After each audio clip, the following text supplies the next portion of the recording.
Hallo, guten Tag. Willkommen auf meinem Kanal. Welcome to my channel Easy German in Malayalam. ഇന്നത്തെ ക്ലാസ്സിൽ നമുക്ക് ഡാറ്റി പ്രിപ്പോസിഷൻ്റെ sentence എങ്ങനെ വരുന്നതെന്ന് നോക്കാം. ആദ്യത്തേത് ഫോൺ, അതായത് അതിൻ്റെ മീനിങ് വരുന്നതെന്ന് വെച്ചാൽ from, of, by, of, possessive, അങ്ങനെ പല രീതിയിൽ വരുന്നുണ്ട്. അപ്പം ഞാനിവിടെ കൊടുത്തിരിക്കുന്ന സെൻറ്റൻസ് എന്ന് പറയുന്നത് the gift is from my front. അതായത് ആ ഒരു ഗിഫ്റ്റ്, പറയുന്ന ആ ഒരു ഗിഫ്റ്റ് എൻ്റെ ഫ്രണ്ടിൽ നിന്ന് ആണ് എനിക്ക് കിട്ടിയിരിക്കുന്നത്. അപ്പോൾ ആ ഒരു സെൻറ്റൻസ് നമുക്കിങ്ങനെ എഴുതാൻ നോക്കാം. ദ ഗിഫ്റ്റിന് പറയുന്ന ഗഷേങ്ക് എന്നാണ്. ആർട്ടിക്കിൾ ദസ് ഗഷേങ്ക്, അത് തന്നെയാണ് ഇവിടുത്തെ സബ്ജക്റ്റ്. പിന്നെ ഇവിടെ വന്നിരിക്കുന്ന വെർബ് ഏതാണ്? ഈസ്.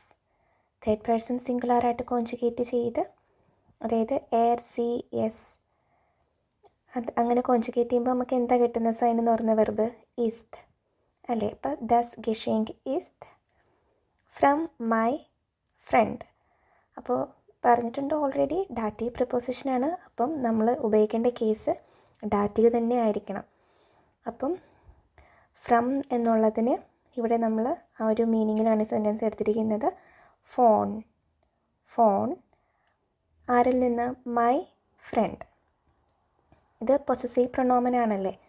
മൈ, അതായത് ഒരു പൊസസീവ്നെസ് അല്ലേ കാണിക്കുന്നത്. എൻ്റെ ഫ്രണ്ടിൽ നിന്നാണ് എനിക്ക് ഗിഫ്റ്റ് കിട്ടിയിരിക്കുന്നത്. അപ്പം ഫ്രണ്ട് എന്നുള്ളത് ഒരു മസ്കുലിൻ നൗണാണ്. ഡെയർ ഫ്രോയിണ്ട് മസ്കുലിൻ നൗൺ. ഡാറ്റി കേസിൽ വരുമ്പോൾ എന്താവും? നമ്മളവിടെ പഠിച്ചിട്ടുണ്ട്, ഡെയർ എന്നുള്ളത് ഡെയിം എന്നാവുമെന്ന്.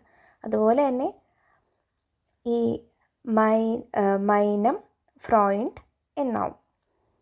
ഓക്കെ, ഇതിപ്പോൾ ഇവിടെ ഒരു ഫെമിനിൻ നൗൺ ആയിരുന്നെങ്കിലോ, അല്ലെങ്കിൽ മൈ മദർ എന്നായിരുന്നെങ്കിലോ.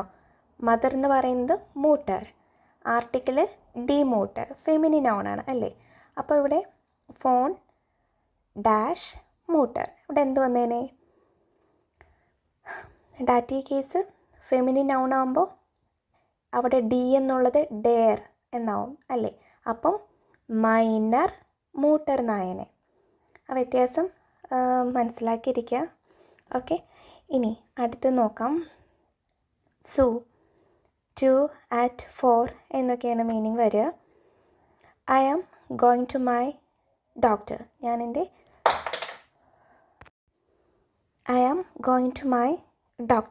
എൻ്റെ ഡോക്ടറിൻ്റെ അടുത്തേക്ക് പോകുന്നു.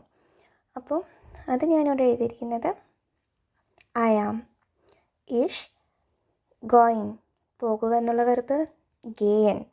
ഗേയൻ എന്നുള്ളത് കോൺജുഗേറ്റ് ചെയ്ത് ഇഷ് ഗേയ ടു മൈ ഡോക്ടർ. അപ്പം നമ്മളിവിടെ എന്താ ഉപയോഗിച്ചിരിക്കുന്നത്? സു. ആർട്സ്ഡ് എന്നുള്ളത് ഒരു മസ്കുലിൻ നൗണാണ്. അതിൻ്റെ ആർട്ടിക്കിൾ എന്ന് പറയുന്നത് ഡെയർ ആണ്. ഡെയർ ആർട്സ്ഡ്. അപ്പോൾ ഡാറ്റീവ് കേസ് ആയിരിക്കുമല്ലോ. ഡാറ്റീവ് വരുമ്പോൾ എന്താവും? സോ മൈനം ആർട്സ്ഡ് എന്നാവും. ഇനി അടുത്തത് സൈറ്റ്, മീൻസ് സിൻസ്, മുതൽ എന്നൊക്കെ നമ്മൾ പറയില്ലേ. I have been living in Germany four A year.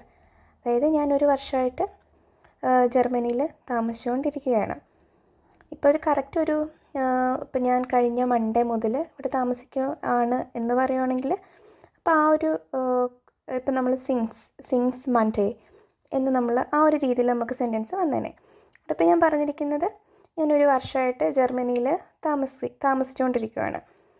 അപ്പോൾ ഈഷ് വോണ്, അതായത് ടു ലിവ്, താമസിക്കുക എന്നുള്ളതിൻ്റെ വെർബ് വോണൻ, അത് കോൺജുഗേറ്റ് ചെയ്തു ഇഷ് വോണ്.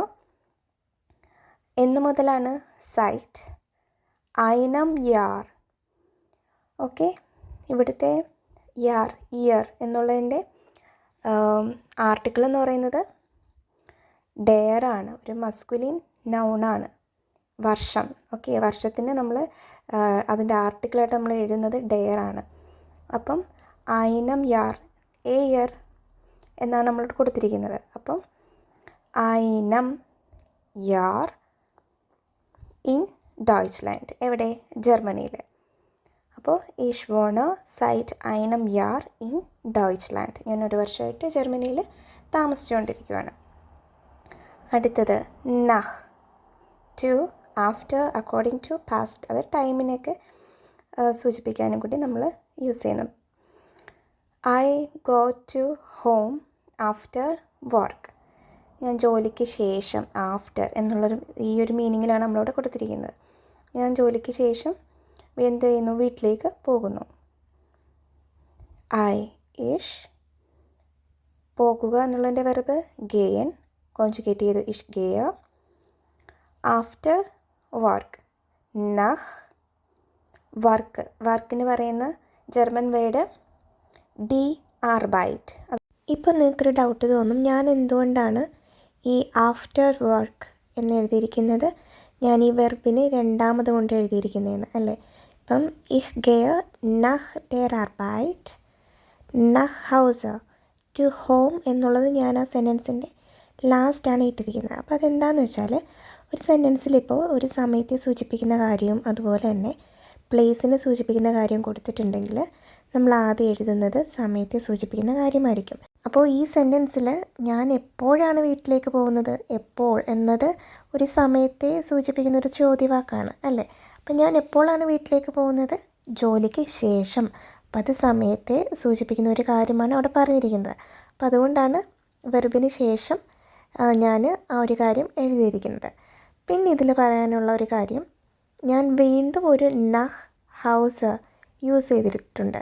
അപ്പോൾ അതെന്താണെന്ന് വെച്ചാൽ, ഇപ്പം നമ്മൾ ഇപ്പോൾ ഒരു അത്യാവശ്യം നല്ല ഡിസ്റ്റൻസ് ഉള്ളൊരു സ്ഥലത്തേക്ക് അല്ലെങ്കിൽ വേറൊരു രാജ്യത്തേക്കോ വേറൊരു സംസ്ഥാനത്തേക്കോ അതുപോലെ നല്ല ഡിസ്റ്റൻസ് ഉള്ളൊരു സ്ഥലത്തേക്ക് പോകുന്ന കാര്യം പറയുമ്പോൾ നമ്മൾ സാധാരണ nach ആണ് യൂസ് ചെയ്യുന്നത്, nach പ്രിപ്പോസിഷൻ. ഇപ്പം അടുത്തുള്ള ഏതെങ്കിലും സ്ഥലങ്ങളിലേക്കാണ് പോകുന്നതെങ്കിൽ നമ്മൾ zu എന്ന് പറയുന്ന പ്രിപ്പോസിഷൻ യൂസ് ചെയ്യും. ഇവിടെ വീട്ടിലോട്ടാണ് പോകുന്ന കാര്യം പറഞ്ഞിരിക്കുന്നത് അല്ലേ. അപ്പോൾ അത് വലിയ ദൂരമുള്ളൊരു കാര്യമല്ല പറഞ്ഞിരിക്കുന്നത്. എന്നിരുന്നാലും ഇവിടെ nach ആണ് യൂസ് ചെയ്തിരിക്കുന്നത്.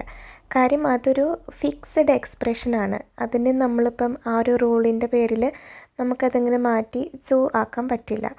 അത് nach തന്നെയായിരിക്കും. ഇപ്പോൾ നമ്മൾ I'm going to home എന്ന് പറയുകയാണെങ്കിൽ nach ഹൗസ് എന്ന് തന്നെ പറയണം. അതൊരു ഫിക്സഡ് എക്സ്പ്രഷനാണ്. ഓക്കെ, ഇനി നമുക്ക് സെൻറ്റൻസ് ഒന്നുകൂടി നോക്കാം. ich gehe nach der Arbeit. So Arbeit എന്ന് പറയുന്നത് ഒരു ഫെമിനിൻ നൗണാണ്, ഈ Arbeit. അപ്പോൾ ഡാറ്റീവ് കേസിൽ ഡി എന്നുള്ളത് ഡെയർ ആവും നമ്മൾ പഠിച്ചിട്ടുണ്ട്. അപ്പോൾ der Arbeit nach Hause, എവിടേക്ക് പോകുന്നു, വീട്ടിലേക്ക് പോകുന്നു. ഓക്കെ, ഇനി അടുത്തത് aus, from, of, for, out of, made of, അങ്ങനെയൊക്കെ. ഇവിടെ ഐ കം ഫ്രം ഇന്ത്യ, ഞാൻ ഇന്ത്യയിൽ നിന്നാണ് വരുന്നത്.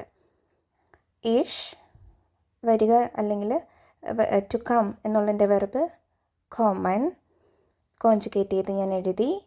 From, aus, India, Indian, Indian എന്നാണ് നമ്മൾ പറയാറുള്ളത്. ഓക്കെ, അപ്പോൾ ich komme aus Indien. അടുത്തത് meet, വിത്ത് ഓർ ബൈ എന്നുള്ള രീതിയിൽ. ഐ ഗോ ബൈ ബസ്, ഞാൻ ബസ്സിലാണ് പോകുന്നത്. ich fahre, fahren means to travel, അങ്ങനത്തുള്ള meaning. ich fahre mit dem Bus, ബസ്സിന് ബസ് എന്നാണ് പറയുന്നത്. ആർട്ടിക്കിൾ ഡെയർ ആണ്, മസ്കുലിൻ നൗണാണ്. ഡാറ്റീവ് കേസ് വരുമ്പോൾ എന്താവും, ഇത് ഡേം ആവും അല്ലേ. അപ്പം ഡേം ബുസ്. ഇപ്പം സാധാരണ ഇപ്പം ഞാൻ ബസ്സിലാണ് പോകാറുള്ളത് അല്ലെങ്കിൽ ഞാൻ ട്രെയിനിലാണ് പോകാറുള്ളത്. അങ്ങനെയൊക്കെ നമ്മളൊരു ഒരു മീഡിയം, അതായത് നമ്മളൊരു യാത്ര ചെയ്യുന്നത് കാണിക്കാനായിട്ട് നമ്മളെപ്പോഴും ഇങ്ങനെയായിരിക്കും പറയുക, ich fahre mit dem Bus. ഇപ്പോൾ ഇവിടെ ട്രെയിൻ ആയിരുന്നെങ്കിൽ ich fahre mit dem Zug. അങ്ങനെ ആ മിറ്റാണ് നമ്മൾ യൂസ് ചെയ്യുന്നത് എപ്പോഴും, ആ യാത്ര ഏത് രീതിയിലാണ് നമ്മൾ പോകുന്നത് എന്ന് കാണിക്കാൻ വേണ്ടിയിട്ട്. ഓക്കെ, ഇനി അടുത്തത് ബൈ, അതായത് അറ്റ്, വിത്ത്, നിയർ ടു, അങ്ങനെ പല മീനിങ്ങിൽ വരുന്നുണ്ട്. I work at a large company. ഞാൻ വലിയൊരു കമ്പനിയിലാണ് എന്ത് ചെയ്യുന്നത്, ജോലി ചെയ്യുന്നത്. ഇഷ് വർക്ക് ചെയ്യുക എന്നുള്ളതിൻ്റെ വെർബ് ആർബൈറ്റൻ, കോൺജുഗേറ്റ് ചെയ്ത് ആർബൈറ്റർ. അറ്റ് എ ലാർജ് കമ്പനി, അപ്പോൾ ഞാനിവിടെ കൊടുത്തിരിക്കുന്നത് by at a large company. അപ്പം ഇവിടെ ഇൻഡെഫിനിറ്റ് ആർട്ടിക്കിൾ എ ആണ് ഞാൻ യൂസ് ചെയ്തിരിക്കുന്നത്.